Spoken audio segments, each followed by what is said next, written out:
Еўрарадыё.FM.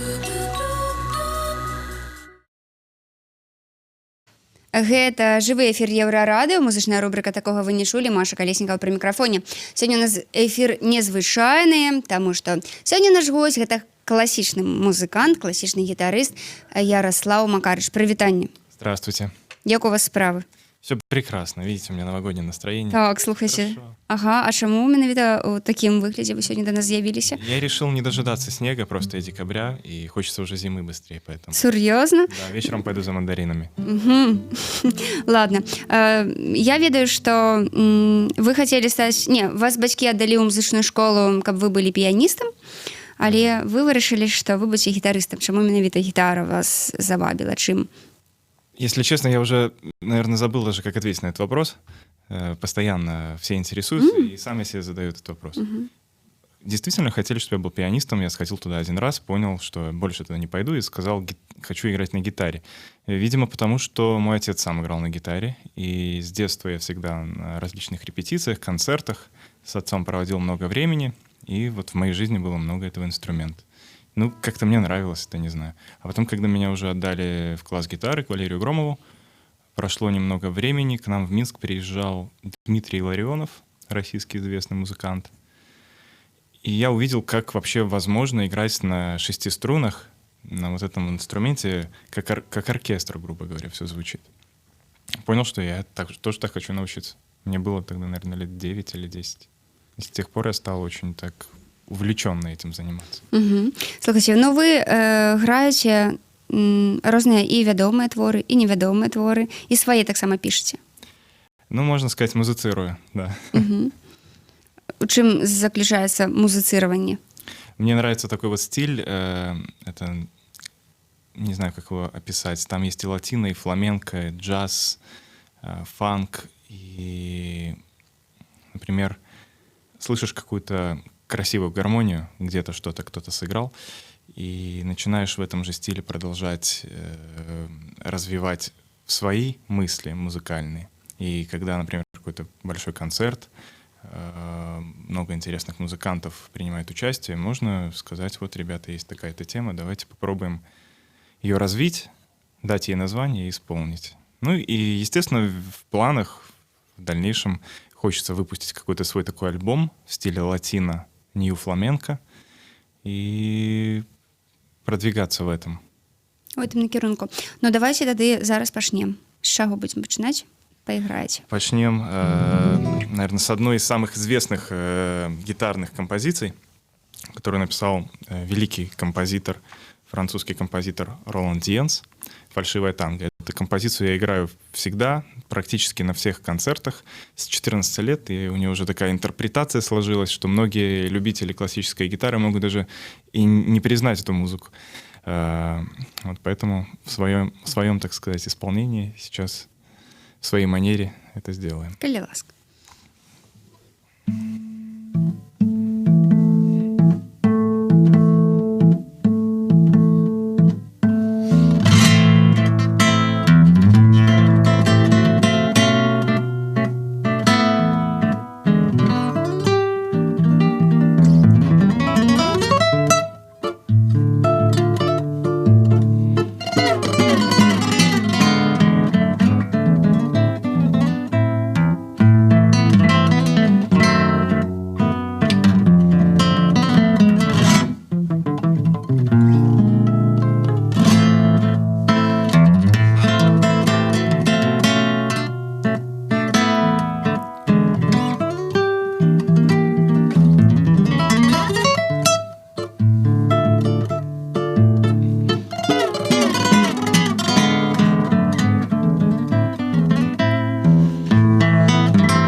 Гэта музычная рубрика такого вы не чулі. Ярослаў Макарыч, наш сённяшні госць, гітарыст.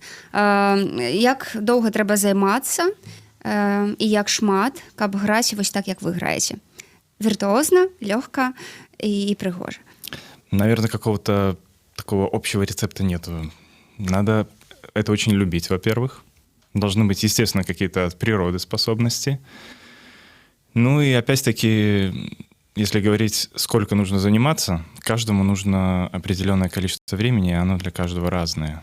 Если идет речь, касается вот меня, я готовлюсь к какому-то событию важному, конкурсу. Недавно принимал участие в конкурсе Харьковской ассамблеи в Украине, занял первое место. Я занимался по 5-6 часов каждый день. На протяжении месяца готовился к этому конкурсу. Если речь идет о концерте, тоже серьезном, схема такая же. Ну, может, чуть меньше на час, на два может заниматься. Но главное не сколько часов, а как эти часы проходят, и чтобы это была система. Але мне падаецца, у дзяцінстве вельмі складана як бы вось дзіцю зразумець, што вось трэба сядзець і займацца. Это очень сложно. Я с этим сталкиваюсь периодически в своей педагогической практике. Тут просто нужно, чтобы родители принимали решение за ребенка. Если они знают, что он может достичь, они этого хотят, и, в принципе, ребенок сам не против быть музыкантом, но, как и все дети, он хочет заниматься абсолютно другими вещами. Родители должны принимать решения, и человека, как бы своего ребенка, вот, заставлять, грубо говоря, это делать. Але зараз такі свет, што прымушаць нікога нельга. Да, сейчас сложно сказать, как быть в этой ситуации. Но я хотел сам быть музыкантом. Просто когда начался такой период, что сложно очень, нужно заниматься, какие-то задачи стоят передо мной, тяжелые произведения. Не хочется играть, хочется идти на улицу с друзьями, в футбол играть. Ну, как-то перебороли этот период. И лет, наверное, 16, с лет 16 я стал понимать, что гитара может быть не только как частью моей жизни, но и профессиональным моим творчеством, моей карьерой. Але ёсць такое, ну, нейкае табу, можна сказаць, што там музыкі гэта людзі, якія там не шмат зарабляюць, якія сутыкаюцца там з тым, што там у музычных школах, напрыклад, мала плацяць, так што як бы будучы музыкам там шмат не заробіш, добрага жыцця ў цябе не будзе, канцэрты, дома не бываеш і так далей. Вас гэта не пужае? Ці гэта не так? Ну, я не знаю. Меня, по крайней мере, это пока не коснулось. Я не знаю, насколько это так, потому что, ну, действительно это правда, но музыканты мало получают, и если там, мы не будем называть цифры, но в оркестрах наших государственных небольшие зарплаты, а работы много. Но главное любить свою профессию. Если ты не можешь музыкой заработать себе на жизнь, обеспечить, значит, надо чем-то еще параллельно заниматься. А если ты первоклассный музыкант, то, я думаю, получится все-таки как-то хорошо зарабатывать. Слухайте, ну, вы ездите с гастролями по Беларуси. У вас уже были туры, так? Был, да, вот весной этого года был тур по Беларуси. И вы себе ставите мету просто как бы прапагандаваць менавіта гэтую музыку. Это моя главная задача. Чаму трэба прапагандаваць эту музыку? Потому что люди не знают, что такое гитара, что она может на самом деле издавать, какие звуки и как она может звучать. Гитара — это оркестр в миниатюре, и это моя самая главная задача — показать населению, что такое возможно вообще делать с гитарой. Это не 3 аккорда песни Высоцкого или Цоя. И мне очень хочется, чтобы дети, которые ходят в музыкальную школу, которых заставляют играть там, классические разные произведения, гаммы, упражнения, видели, к чему это может привести. Что, оказывается, потом, когда мы научимся играть, технически себя прокачаем, сможем играть вот так на гитаре. И, может быть, они так не будут играть, но, по крайней мере, у них будет желание продолжать обучаться игре на гитаре. Слухайте, у нас мало часу застаецца. 27 снежня будзе канцэрт у Мінску. Да, 27-го. Верхний город.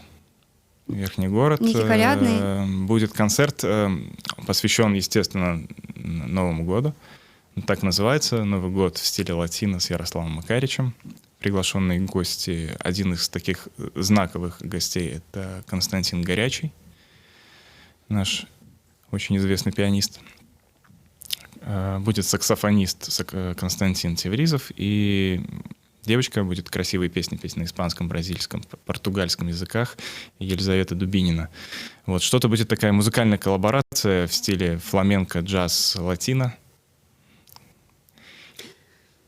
И, кстати, концерт еще будет ближайший в Бресте 27 ноября. 29 ноября в Брестской филармонии с камерным оркестром Вячеслава Прилепина.